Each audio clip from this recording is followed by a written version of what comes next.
اتفضل يا اخويا، ايه الاخبار؟ عامل ايه؟ النهارده هنقعد قاعده ابوك ما قعدش معاك. قلنا بنغير اللوكيشن شويه، يعني كتغيير بس مش اكتر. ولو دي اول مره تقعد معايا فانا اتشرفت بيك يا اخويا. وهنتكلم النهارده عن الشغف وانا ازاي اتعاملت مع عدم وجود الشغف ده بقى. في الاول كده وانا حاطط الكوبايه هناك بشكل غريب جدا، هحاول ابقى اصورها لكم. عايزين نتكلم ايه هو الشغف.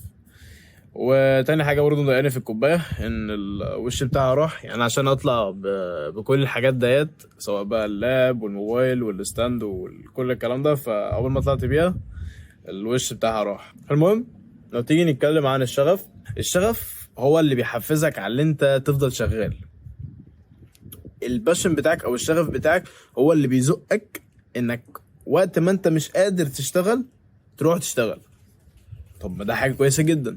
اللي مش كويس في الموضوع ان هو لما يختفي ده الحوار كله. عايزين كده مقارنه بسرعه. ايه الفرق بين الشغف وبين الالتزام؟ الالتزام حاجه انت ملزم بيها او انت الزمت نفسك بيها، بمعنى الوظيفه انك تفضل كل يوم تيجي الشغل، ده التزام. سواء كان في شغف اللي انت تشتغل في الوظيفه او مفيش، برضه هتعمل الوظيفة. ده الفرق بين الشغف والالتزام. الالتزام انت حاجة انت ملزم بيها، لكن الشغف هو الدافع اللي ايه، يعني بيخليك تقوم وتبذل اقصى مجهود عندك في الموضوع ده. يعني مثلا بدل ما انت هتقرأ صفحة من القرآن، تسمع صفحة من القرآن، تسمع صفحة صفحتين ثلاثة.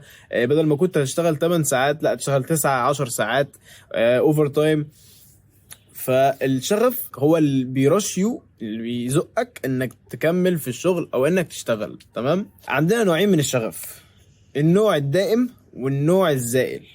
ايه هو النوع الدائم وهو ايه النوع الزائل؟ بص، تعال نبتدي بالنوع الزائل. النوع الزائل هو الفيديوهات الموتيفيشن اللي انت بتتفرج عليها وبتحفز نفسك بيها انك مثلا تنزل الجيم او تروح تشتغل او تدور على بيزنس. ده هو الشغف الزائل. ليه؟ لان الشغف ده يعني بمجرد ما يعدي على الفيديو اللي انت شفته يوم يومين او حتى ممكن كام ساعة، بس انت هتنسى الفيديو ده اصلا، مش هتستفيد بيه حاجة. فده اسمه الشغف الزائل. طب ايه هو الشغف الدائم؟ الشغف الدائم بقى ده هو يعني فاهم الحركة والموضوع كله اللي انت لو فهمته هتبني الشغف بتاعك. الشغف الدائم الا هو، ونمسك مثلا مثال الوظيفة. الوظيفة انت بتشتغل ليه؟ بتشتغل عشان اكسب فلوس. تمام. انا لو ما اشتغلتش مش هعمل فلوس. تمام. انا دلوقتي لو عايش لوحدي، تمام، ومعيش اهل، معيش حد يصرف عليا، هل انا لو بطلت شغل مش هيحصل لي حاجه؟ بالعكس، ده انا مش هعرف اكل، اضطر استلف، اخش في ديون، فهخش في مصايب كتيره. فده هو الشغف الدائم. الشغف اللي هو ايه، ممكن نسميه بمعنى اخر الخوف، اللي هو انت خايف من حاجه فمدياك تحفيز انك تشتغل. ده الفكره بتاعت الشغف الدائم. لو فهمت الكونسبت بتاع الشغف الدائم انت خلاص يعني آه انت عديت. طب ماشي، انا فهمته. ايه الجديد؟ الجديد انك ازاي بقى تبني لنفسك شغف دائم. اهو ده بقى الموضوع كله. انك لو بنيت لنفسك شغف دائم، ساعتها انت مفيش حد يقدر يقف قصادك. قبل ما اقول لك تفصيليا ازاي تعمل شغف دائم او ازاي تبني شغف دائم، انا هكلمك عن تجربتي الشخصيه في ازاي تعاملت مع عدم وجود الشغف. تعاملت ازاي مع عدم وجود الشغف؟ انا هجيب لك اقرب مثال ليا، وليكن مثلا اليوتيوب اللي انت تتفرج عليا منه دلوقتي. لو تيجي تفتح الشانل بتاعتي هتلاقي ان اخر كام فيديو ليا الفيوز بتاعتي مش قد كده. تمام. ممكن واحد بيشتغل على اليوتيوب او بينزل فيديوهات على اليوتيوب بحيث ان هو يجمع فيوز، يكون عنده سبسكرايبرز، يكون عنده الحوارات دي كلها. فانا كواحد لو كنت كده اللي هو بدور على الفيوز بدور على المشاهدات والسبسكرايبرز والكلام دوت، انا كنت زماني اتقفلت وكان زماني بقيتش بنزل فيديوهات. الفكره ان مش بقول لك كده ان انا مش عايز فيوز ولا انا مش عايز مشتركين ولا مش عايز، لا، هو اي حد بيشتغل على المنصه بيبقى عايز ده. يعني بيبقى ايه اللي هو وليكن نسبه بسيطه. في ناس بقى بتبقى ليها عكس الكلام ده خالص، يعني بيبقى هدفها الاكبر والاساسي انها تجمع مشتركين وتجيب فلوس والمواضيع دي كلها. فغصب عني برضو ابتديت احس ان بقى ايه، الشغف بدا يقل شويه، اللي هو بقتش عايز انزل زي الاول. الافكار راحت. اللي هو انا زهقت، ما فيش حاجه بتزيد، الالجوريزم بايظ، ما فيش حاجه بتزيد. بس الحاجة الوحيدة اللي بتحفزني اللي هو أنا حاطط هدف وباني لنفسي شغف دائم. إيه هو الهدف بتاعي؟ الهدف بتاعي اللي أنا عايز أقفل 50,000 مشترك. ليه عايز اقفل 50,000 مشترك؟ عشان افيد اكبر قدر من الناس، لان انا بعمل القناه دهيت في الاساس والمقام الاول لله. ليه؟ لان انا بنصح الناس، لان انتوا لما تعملوا حاجه صح انا قلتها، فدي عندي احسن بكتير من ان حد يشترك معايا في التمارين الاونلاين، حد يشترك في الكورسات بتاعتي. دي عندي بمثابه ان هي حسنات داخلالي، ولا قدر الله انا لو توفيت او مت دي هتفضل شغاله. بس انا بتعامل وبخوف نفسي على اساس ان ايه، انا معيش حد. انا بتعامل على اساس هذا ايه الوضع، اللي هو انا مفيش حد معايا، فانا هنزل فيديوهات عشان انا لو توكلت ورحت لربنا يبقى في مصدر حسنات داخل لي، وانا ميت، اللي هو انا خلاص بقيتش قادر اعمل اي حاجه، انا بيني وبين ربنا الحسنات والسيئات. ده اللي مخوفني، ده اللي مديني حافز الخوف، اللي هو لا اطلع ودي نصايح للناس، حتى لو النصيحه دي انت قلتها قبل كده، لا اطلع وديها تاني، ممكن توصل للناس تانية، فتعرف يعني تجمع اكبر قدر من الناس. فبعد ما فهمت ايه هو الشغف الدائم، فتعالى بقى اقول لك ازاي تبني لنفسك شغف دائم. يعني عايزك تنسى كلمه الشغف الدائم دي وتحطها بمعنى اخر، الخوف. الخوف يعني هو الرش او الدافع الوحيد لاي انسان على الارض انه ينفذ حاجه. بمعنى زي ما اديت لك مثل الوظيفه، اللي هو انا لو ما اشتغلتش مفيش فلوس، مفيش اكل، مش هعرف اعيش. انا لو اتحطيت قدام كلب شرس، تمام، والكلب ده جرب ان هو يهجم عليا، وانا مش قادر اجري، رجلي وجعاني مصاب فيها ومش قادر اجري. الكلب ده لما هيهجم عليا انا تلقائيا وغصب عني هتلاقي ان انا بجري على نفس الرجل اللي هي وجعاني. ليه؟ لان في ادرينالين رش اللي هو بيزقك، بينسيك كل الوجع، بينسيك كل الالم. اجري اجري اجري، عشان ايه؟ عشان الكلب ما يعضكش. فاحنا بقى بنحاول نوصل لنفس النقطه دي، اللي هو احنا بنحاول نبني الخوف اللي بيدي ادرينالين رش، بحيث ان احنا نشتغل غصب عننا وغصب عن الوجع والاحتراق الوظيفي والكلام الكبير دوت، غصب عن كل الكلام ده نفضل مكملين في الشغل. فاقرب مثل بقى لحوار ازاي تبني شغف دائم هو انك ترمي نفسك في البحر. ازاي ترمي نفسك في البحر؟ وليكن دلوقتي انا اكبر مثل، دلوقتي انا مبقتش باخد من اهلي مصروف الحمد لله. يعني لو تيجي تشوف من قناتي في الاول هتلاقي ان انا كنت هدفي الاول ان انا ما اخدش مصروف من اهلي، ولا انا اريحهم، مش باخد منهم اللي هو عندي انا مش عايز منهم حاجه، لا اللي انا بريحهم فعلا ان خلاص انا كبير، عندي معدي 20 سنه، فلازم اصرف على نفسي. خلاص هفضل امتى لحد امتى هفضل اخد مصروف من اهلي؟ فاللي هو انا لو ما فيش فلوس داخلالي، لو انا ما اشتغلتش وما فيش فلوس داخلالي، انا ما فيش مصروف اللي انا احلق. انا الحمد لله لسه باكل من عندهم، لسه عايش معاهم، بس مفيش فلوس اللي انا احلق، مفيش فلوس اللي انا اشتري حاجات تطور المحتوى، مفيش فلوس اعرف اشتري بيها هدوم، مفيش فلوس اعرف اخرج بيها. فساعتها انا كونت خوف، اللي هو انا لو ما اشتغلتش مفيش الكلام ده، انا لو ما اشتغلتش مش هعرف اجيب المكملات بتاعتي، انا لو ما اشتغلتش مش هعرف اجيب الاكل الزياده بتاعي في الجيم. ففي عامل انا زودته عندي، رميت نفسي في زون انا ممكن ما اكونش متهيئ لها، بس رميت نفسي عشان اعرف اتهيئ لها، اللي هو رميت نفسي في البحر عشان اعرف اعوم، عشان اتعلم العوم.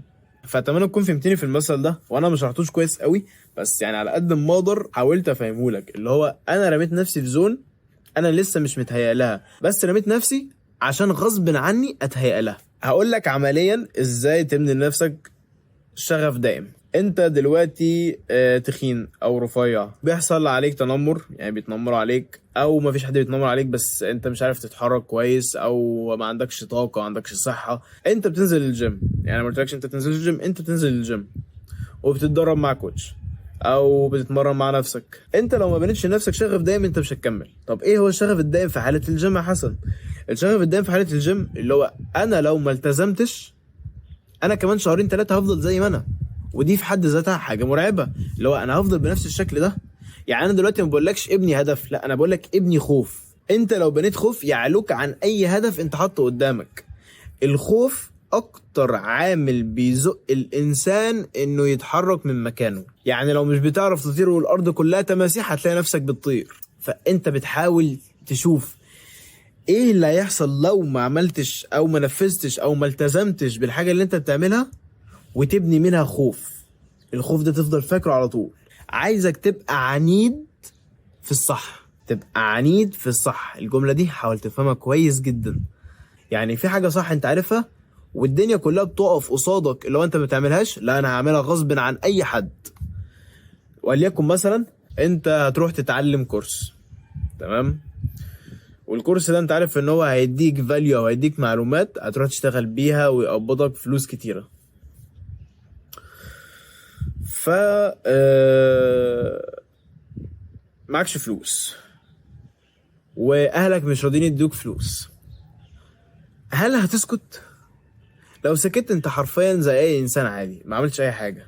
لكن لو انت عانيت ومثلا لقيت عندك حاجه عايزها تتباع فرحت بعتها، لقيت مثلا حد عايز خدمه فرحت عملتها، هتجمع فلوس الكورس وهتروح تشتغل فيها، قصدي هتروح تشترك فيه. ده اسمه العند، اللي هو انا غصب عن اي حد هروح اعمل اللي انا عايزه، اللي انا عارف ان هو الصح. وحاجه مهمه جدا، الحاجه اللي بتيجي بسرعه زي ما قلت لك بتروح بسرعه. في فيديو ال 12 نصيحه لو انت ما شفتوش، الحاجه اللي بتيجي بسرعه بتروح بسرعه. بمعنى ان انا لو جبت واحد فقير، تمام، واديت له 1,000,000 جنيه، الفقير هيرجع تاني فقير بعد شهر، لان هو ما عرفش ازاي الفلوس دي بتيجي. الفلوس جت له بسرعه وراحت بسرعه. وكذلك الحوار في الاسترويدز، الناس اللي بتضرب استرويدز، مش كلهم، بس اللي بيضربوا استرويدز من غير استمراريه في التمرين ومن غير دراسه كويسه جدا، بتلاقيهم ان هم برضو جسمهم باظ، ما استفادوش اي حاجه. فالحاجه اللي بتيجي بسرعه بتروح بسرعه، فانت لازم تؤمن بالمثل ده جدا عشان تفضل شغال. نزولك للجيم بيساعدك على انك تبني شغف دائم، او اللي هو ايه، تعرف ان مفيش حاجه بتيجي بسهوله. الجيم انت عشان توصل لجسم كويس جدا، اقل حاجه انت محتاجها وتشوف تغيير رهيب هو 6 شهور او 3 شهور. طبعا ده بيختلف على حسب جيناتك. ف يعني ان انت تشوف تغيير جامد في جسمك بيبقى من بعد 3 شهور ل6 شهور. فالواحد اصلا لما يجي في اول شهر وما يبقاش في حد يدعمه، او يعني ما بيبقاش عامل نفسه اهداف، او ما يبقاش فيه اللي هو عامل شغف لنفسه دائم، بتلاقي نفسه وقع.